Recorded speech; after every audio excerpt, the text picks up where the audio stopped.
All right, day 2 coming up. Today you're gonna get started with the MSD relay. Gonna get that installed. Like I said, it's gonna be for my trans brake. The last thing I need to add before I can start wiring everything up. So I'm gonna get that mounted. Probably throw that there. Well, there you go. Throw that there and like I said, get started connecting everything from the cutoff to the PDM, and then from the PDM to the Holley. Only going to start off with getting power to everything, all the power and grounds that everything is going to need, and then go from there. I think what I'm going to do first, as far as when I actually start wiring everything up, I'm going to start with the sensors. Well, at least all of the external pressure sensors that's not going to be built into the harness. So things like coolant pressure, which is right here, and I'm actually going to get rid of this because it's not really a reason for this to be here. And I mean this 180-degree fitting should really just be a 90 here. So we get rid of that. But yeah, that's for coolant pressure. I also run a crankcase pressure sensor for that, which is right there, which is in the back of the valve cover. That's my map sensor and my IET sensor back there. But then also have under the car converter pressure, trans temperature, all of those things. So I think I'm gonna start off with those first and get those wired to the ECU. I found Turbo Bullet, the Facebook group. They be having some pretty cool stuff. Where is it at? Where's the cool stuff? Oh.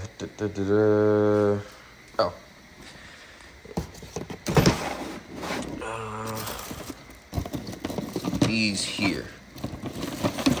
So I'm actually going to be using these to wire in all of my external sensors.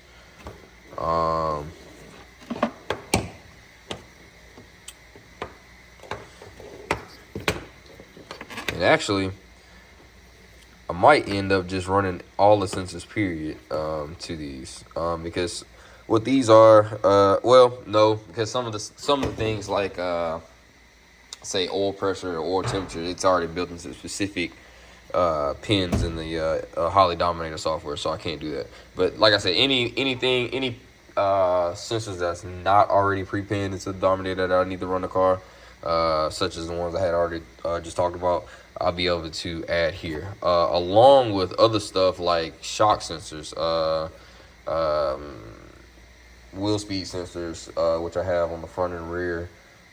Just different things like that. Instead of all of those having to run directly to the ECU, Mad Racing, they make this, I don't know, kind of like jumper harness connector kit, where one end plugs directly into the ECU, and then it gives you, I think this one is 12 5-volt. It gives you 12 5-volt outputs, 12 sensor grounds, and then also the inputs for them as well.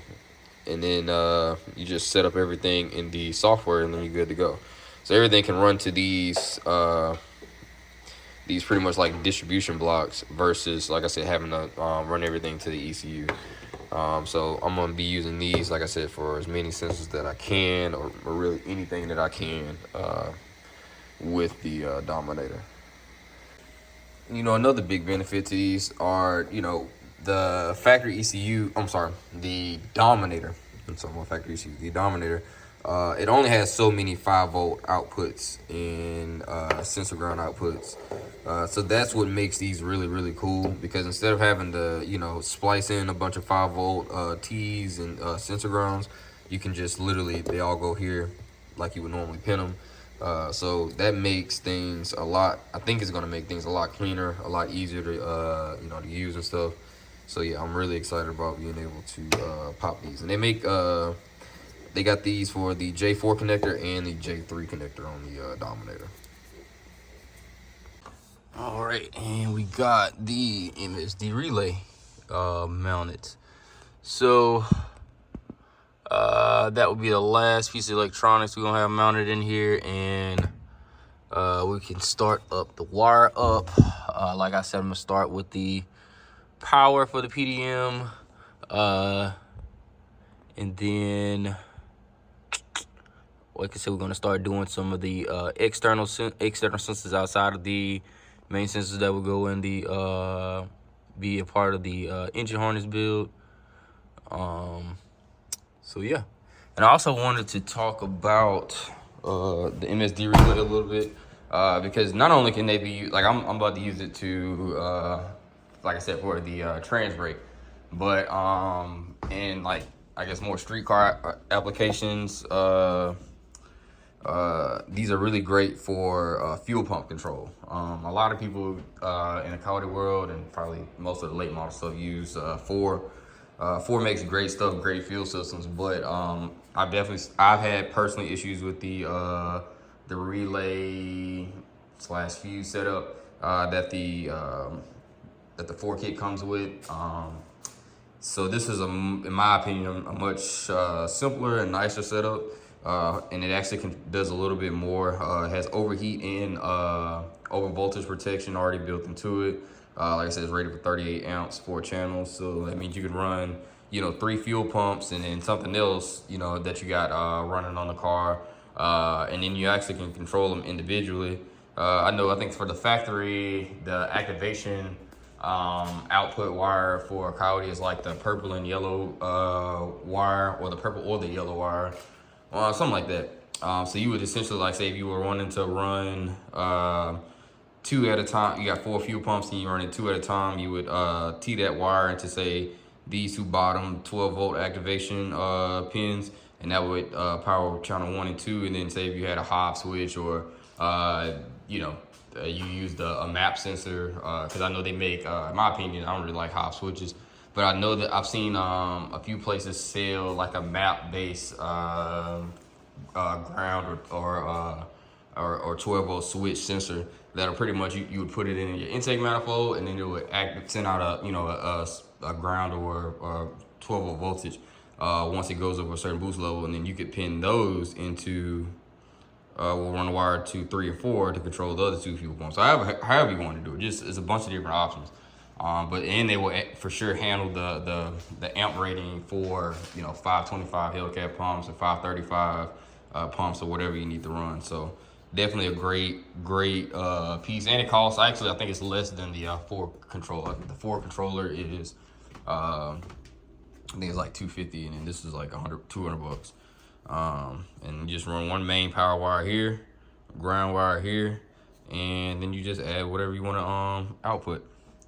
So yeah, these are really great. I didn't switch to the PDM because of any issues with this. That's why I'm using it on the still using it on the build, using one of them on the build. Just wanted simpler wire for everything else. All right, so we got this stuff. One power wire ran to the safety cutoff to the PDM. Threw in some wire ties to kind of make it look a little nice. So now, and of course you see the MSD relay in. So now the next step is, like I said, I'm going to start working on some of the main sensors. Some of the extra sensors for the Holley. I'm going to figure out where I'm going to mount that little pretty much output and input distribution block. Figure out where I'm going to mount that, get it plugged in, and then start running some of the sensors to it. All right, so I figured out where I was gonna mount my my stuff, my inputs and outputs for my sensors and everything. And this is a great spot because the factory S197 airbag panel. Of course, I don't have airbags.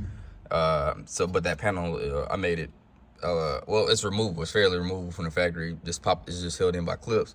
So this is pretty much where that exact spot sits. So I like this spot because if I did needed to add anything as far as inputs or any sensors, as far as wiring the sensor input or needing a 5-volt output or sensor ground, I could just pop that airbag cover off, pull the clip out, add whatever sensor I need to add, and you know, run it behind the dash and to wherever I need to. Fairly easy without actually having to remove the dash or anything like that. So that is, I like that spot really well. Got everything cleaned up. Well, not cleaned up really, but just the way I routed the wires. Got a couple wire ties there. So like I said, the next part, we'll be adding some of the sensors and starting to connect some of the ones that I'm going to use. Which that will be fairly easy because I went with at least for my pressure sensors. I think Mad Racing again sells these. They're pretty much pre-done sensor, pressure sensor harnesses. Because most stuff for aftermarket ECUs is going to be a 3-wire. As far as pressure sensors, it's going to be 3 wires.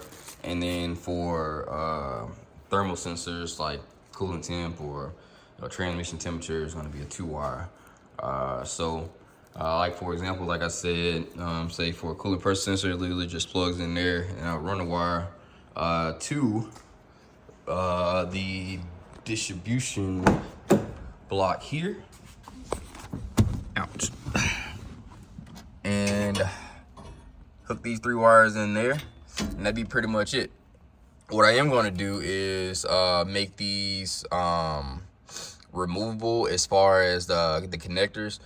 So I'm actually plug this in. I'm gonna run the wire through the engine bay how I'm gonna run it, and then I'm going to cut it off. I'm gonna have all the harnesses run probably about, put the connectors probably about 6 inches from here, so for it to run to here, and then I'll actually be able to still unplug it.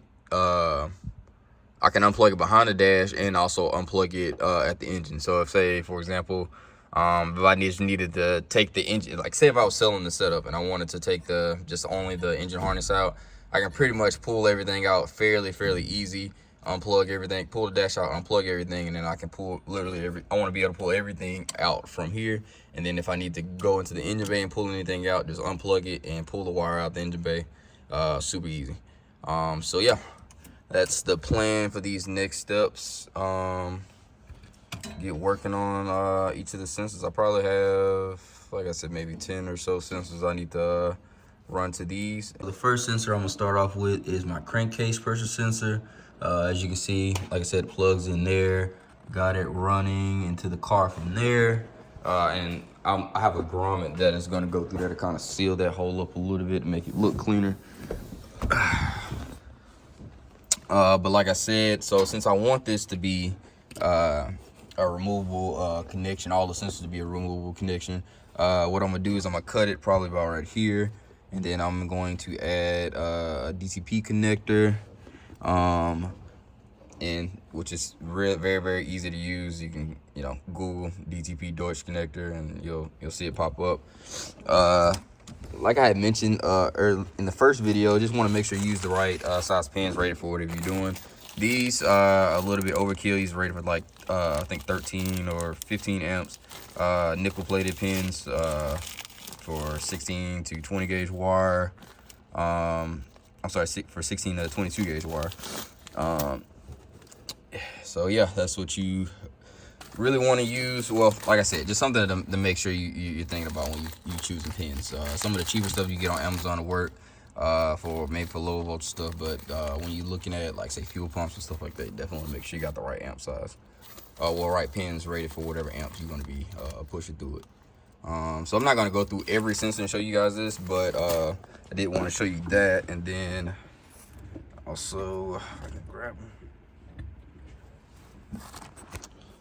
This is also the tool you want to buy if you plan on using these connectors with as a closed barreled crimper See, this one is specifically for 20 to 22 gauge wire, and then they make one for I think like 18 to 12, and then even I got one I think it goes down to 8 gauge wire. So yeah, you're gonna need these tools. I got cheap stuff because, you know, I'm not a professional. This is just my, you know, little street car I'm building, so I didn't go and spend crazy amounts of money on the tools, but you can make higher end options. I got this stuff off of Amazon. Well, at least the crimper got it off Amazon. All right, a little bit more progress. Got the first sensor wired up. Like I said, I'm not gonna sit here and show you guys every pressure sensor that I wire up, or just every sensor in general. I'll try and pick some of the ones like this one initial, just the first one, and then when I do like my G meter or the laser sensor, I'll record those. But because like I said, all these pressure sensors are pretty much 3 wires, temp sensors are 2 wires. They wire up fairly easy. So I got the first pressure sensor in. Like I said, I wanted to add a spot where I can just disconnect the sensor if needed. So got that, and yeah. I also want to label, because this is just for the J4 connector, just for the J3. Like I said, distribution block made all that stuff, so we'll just pop 3 wires into there. And then that's pretty much it. And I went ahead and started like pretty much like I guess a wire log of where I'm putting my sensors, just to make stuff a little bit easier in the future, because once again, this rewire is just to make stuff more serviceable, and just easier to manage, easier to access whenever I need to, or, and, you know, so on and so forth. So with that being said, like I said, got it pinned here, and got it pinned here, and then I went into well, just made like a little small table here, just saying crankcase pressure sensor with the wires labeled, because when you go like when you use these pre-wired sensors, they come with you know, red, yellow, and black wire colors. And depending on how you plan on connecting the wires, you can either connect them using like flying leads. And when I mean connect the wires, I mean connect the wire to the actual Holley dominator. You can use flying leads. These already come pre-crimped. So if you use something like this, then you have to solder the connection. I'm sorry, not solder connection. You have to splice the connection together. Which, like I said, I use the non-insulated closed barrel crimps or splices, whatever you want to call them. Super easy to use these, and the tool for that you can get off Amazon. Literally just pop the wire into one end, choose the right size, crimp, boom, done. You won't have any issues. You can try. It makes a very good connection, very strong connection, and you more than likely won't have any issues. Or like I said, you can have the tool, buy the pins individually, and crimp them onto the wire. But I didn't do that. I have a bunch of extra flying leads, so I used the flying leads that I had, crimped them together, and then just, you know, went. So signal is going to be the blue and green. I'm sorry, the blue wire. Ground is going to be the white wire, and 5 volts is going to be the red. And then I'll also add, because I wrote this down. Where? Oh, there you go. Wrote this down in my book. So I go back here. So I know blue is gonna be channel 1, and I got it marked 111. So white ground, red green for cooling pressure. It's 5 volt power. Oh shit, I ain't even recording. So wrote everything down, 111. So that's gonna be the first sensor I did, and then there's also gonna, you know, just to tag it to each 5 volt ground, channel 1 input, channel 1 input. So that's B17. So I'm gonna go over here and just make sure I tag it B17. So like I said, once I actually go into the software, which I'll pull up right quick. I'm just gonna open up a random one. It'll make more sense. So say, for example, if I was, so right now for the J4 connector, which is the one I'm working on, it's pinned for coolant temp. So, you know, if I wanted to, which I just wired it for coolant pressure. So if I wanted to put coolant pressure, literally just swap it over like that. And now B17 would be looking for the coolant pressure signal input. It's really that simple. So gonna keep on adding more of these sensors, and then the next video we will more likely be jumping into starting on the engine harness. I think that's what I'm gonna do next. Start getting the engine harness built out. So if you got any questions, feel free to comment, like, subscribe. Appreciate you watching.